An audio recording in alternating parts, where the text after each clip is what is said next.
This is what is coming next. There are a bit of economic issues to be dealt with in the second half of the year. The administration says it will keep its eyes on the economic ball with the electioneering period coming. In the last few days, since the beginning of the week, it's been a little bit of political issues and news that we've been handling. So the question is, are we still keeping our eyes on the ball? We have a lot to talk about. We have budget 2018 signed already, but we haven't heard or see any of the disbursements that were talked about before we put a closure to 2017 budget, as it were. We're expecting about 560 billion naira in the first tranche of capital expenditure as soon as budget 2018 was signed. 30 days after, well, today's 27th, about 37 days after that was signed by the president, we're yet to see the first disbursement. So where are we? What does this all mean for you? Johnson Chukwu, the CEO at Carrier Asset Management, is joining us via Skype for a few minutes of conversation to bring his perspectives into what to expect. How does it affect me, Mr. Chukwu? How should I take all of these politics and versus political economy to my own business? Well, as you know, when we move towards an economic season like political season as we see today, you observe that government's attention is taken away from driving economic growth and recovery, and all attention is focused on who wins the election and who forms the government. So automatically, you're going to see a situation where policy decisions of the government will be moderated by political considerations, and that does not lead to significant economic recovery, as we are just in a period of very tepid economic recovery. But again, do you think we have are we seeing the strong political headwinds already? Is that a yes or a no? Absolutely yes. You saw the first quarter of the year with economic grew by only 1.95%. And I also doubt if we're going to see a material improvement over the first quarter growth. Again, we've seen a lot of exits of foreign portfolio investors as we move towards an election season. You saw it took the government 6 months to sign a budget, and the budget was only signed into law on 20th of June. These are factors that could actually be attributed to the fact that we have moved effectively into a political season. Again, what was your take on the economic side of things from the MPC considerations and decisions of Tuesday? You know, interestingly, MPC found itself in a very difficult situation. They have to contend with the issue that the economy is not growing as much as one would have expected. We're also dealing with a situation where they cannot afford to loosen, because we are in a period when you should expect a lot of liquidity overhang as a result of election spending and disbursement of capital expenditure components. So they were caught in between tightening to avoid situation of liquidity overhang and loosening because the economy is still growing at very, very low rates. And they had no choice than to keep rates at current levels. I think it was what most of us predicted, and given the current economic environment, that was the most appropriate decision they could have taken. The MPC also want the authorities to save a lot more, reduce liquidity in the problem, because they will be the one to mop up the mess if it happens. How do you take that on board? Well, those are the conflicts you deal with when you have to look at fiscal policy and monetary policies. The fiscal policy primary objective is to maintain price stability. The monetary policy objective is to maintain price stability. The fiscal policy objective is to grow the economy. The fiscal authorities will do everything to inject liquidity into the economy so that the growth rate will improve beyond the 1.95% we saw in the first quarter. While the monetary authorities' primary objective is to maintain price stability. So that's why the monetary policy decision makers advise the government to moderate at the rate at which it is disbursing federation account allocations, so as to avoid the situation where we have liquidity overhang, that the monetary authorities will have to now do everything to mop up liquidity and reduce possible situation where we could have an uptick in inflation rates. A bit of the announcement, the communique on Tuesday, also border on the likely impact of the steady, deadly, violent attacks in Nigeria's food region, north central, a bit up towards the northeast, and a bit of the violence also happening now occasionally towards the northwest extreme in Sokoto State, to be more precise. Do you think this entire northern region, Middle Belt all the way to the north, is a very serious concern that we should take more seriously than how we're taking it currently? Yes, if you look at the source of food production in this country is coming from the north central, largely northeast, and to some extent northwest. And northeast has been ravaged by Boko Haram for the past couple of years. We now see the herdsmen's crisis in the north central, and we're also seeing a lot of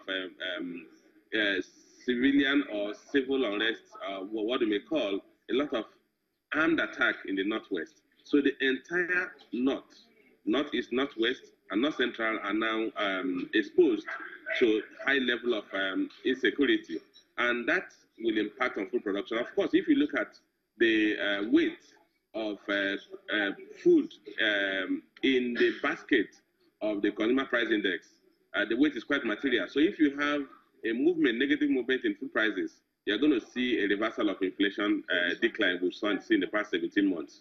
So, and which is why the Monetary Policy Committee members sounded a note of warning that the government needs to do everything to arrest the deterioration in level of security in the north central, northeast, and northwest.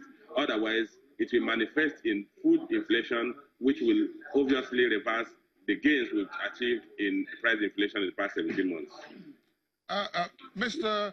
Chukwu, are you paying more for those nice smoothies that you drink made of watermelon, orange, and other things?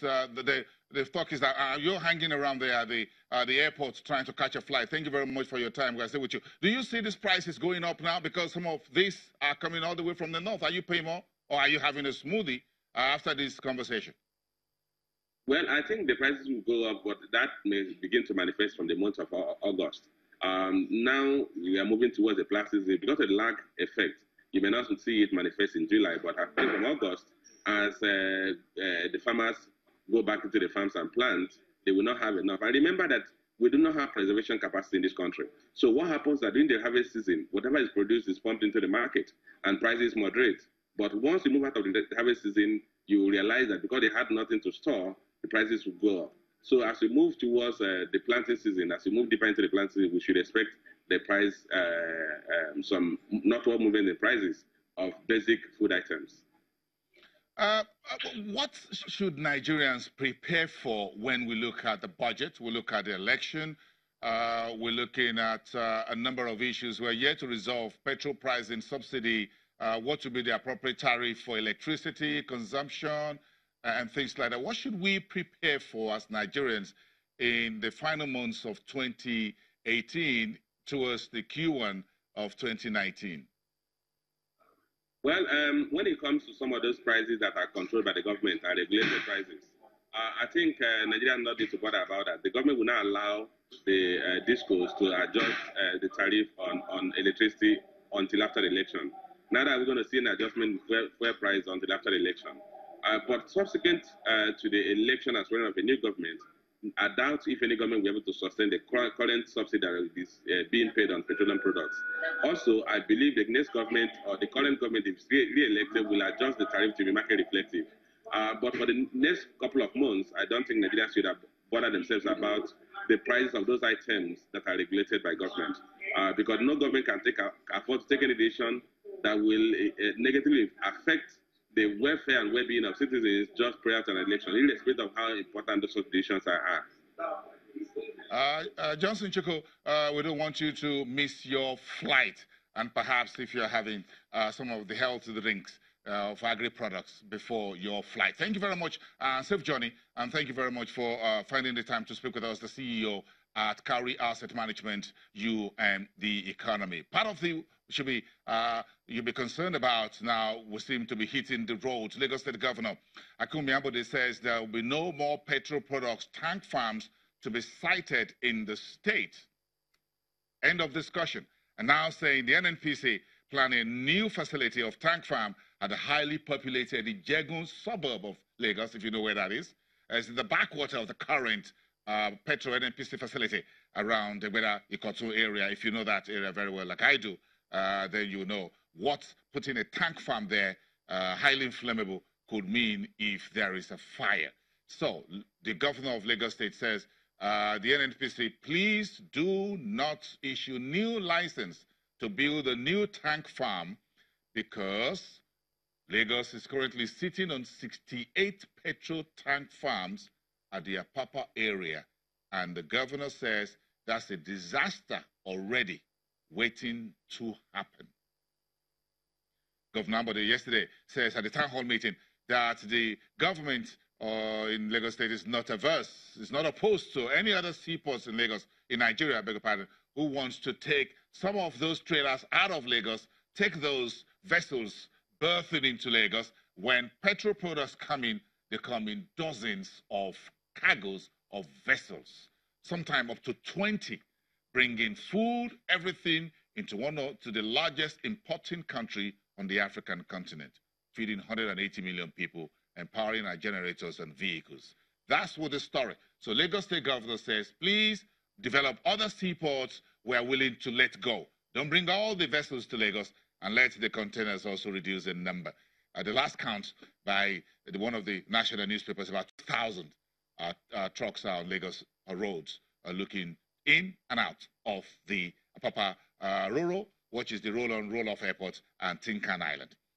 Those are the two, accounting for about 80 to 85% of Nigeria's total export-import business. Meantime, analysts are still crunching Godwin Emefiele's quantitative easing, what is called the unconventional CR policy program, which was announced at the MPC. At the end of the MPC meeting on Tuesday, the 24th, EcoBank Research analyst wrote in a note yesterday that similar to selective credit intervention funding mechanism, which CBN has relied on in the past years to channel funds to important sectors, it has been ineffective due to structural challenges in the economy. So the central bank is working, but there are structural challenges. So what will happen to the new one? Well, the research analysts believe that the effectiveness of the new policy will depend on the available lending opportunities in the economy and the risk appetite of banks. But Tier 2 banks are unlikely to be aggressive with creating risk assets, regardless of the cheap source of funding, which of course the central bank will be backing with the cash reserve ratio in an environment where assets quality are weak and these Tier 2 banks face some capital challenges. Some of this news will come out over the next few days. Meantime, EcoBank analyst says they expect an immediate impact on the loan growth if the central bank opens the back door, bringing billions out into the commercial papers and dedicated lending sectors of the business. Rates will decline at the short end of the curve if central banks plan to begin the purchase of or the buyback of commercial papers go ahead. And from January next year, insurance companies want to do life, and life insurance will have to prepare for a new capital base. If you're in the business, you already have the numbers. But for the benefits of everyone, if you're doing life and non-life, what you call the composite insurance business, bring 15 billion naira to Nikon, then you get a piece of paper, which is called a license for you to start business. 5 billion was the previous figure. It's been raised by a whopping 10 billion naira. Life insurance alone will get a license, will get you 6 billion naira. That's the price against a previous 2 billion naira. If you want to do non-life insurance writing, which is basically general insurance, motor, whatever, that would be about 9 billion naira. Previously, it was 3 billion naira. NICOM, however, has put paid to speculations whether existing insurance companies will need mandatory capital injection. No, but if you want to increase your own capital adequacy ratio, what you call the CAR, you can do that on your own.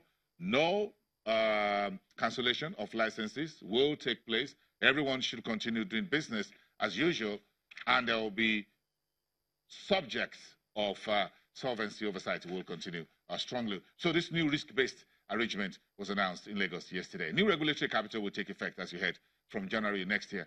Keep all this in mind. Insurance firms are now classified into Tier 1, Tier 2, and Tier 3 based on the life and non-life insurance. Life insurance will do individual life, and that will include health insurance, miscellaneous insurance as well relating to life. Non-life insurance companies will underwrite fire, motor, general accident, engineering insurance, as well as agriculture. In Tier 2, life insurance will underwrite all the Tier 3 risks and group life assurance, while non-life firms will underwrite all Tier 3 risks and engineering, including marine services, bond credit guarantee, and surety. Under the Tier 1, which is the other level, you have life insurers will underwrite all Tier 2 risks and annuity business, while non-life firms will do all Tier 2 risks, including oil and gas insurance, as well as aviation. Let's leave it there for now. We'll have a little bit more. Let's take to the market. The earnings are here. The Dangote Sugar is getting buffeted, and we have the numbers from Okumu Oil Palm PLC, first half 2018 numbers.